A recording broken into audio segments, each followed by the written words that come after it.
de Corrientes, donde alumbran las estrellas, nitidez de sus reflejos, queda brillo y esplendor.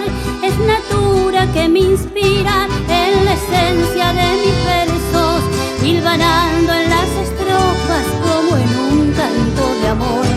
Bajo el cielo de Corrientes, con su noche iluminada, va la gente paseando entre aromas de azahar. Unos sueñan la nostalgia, otros piensan en la novia y en la madre que un día han dejado en la ciudad.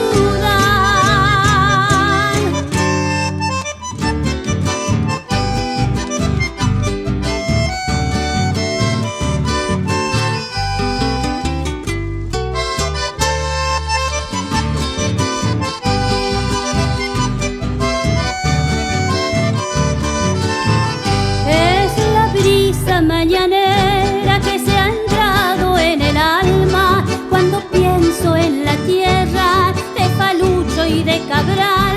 Son dos glorias que anteceden al gran pueblo correntino, dirigidos por el genio del valiente capitán.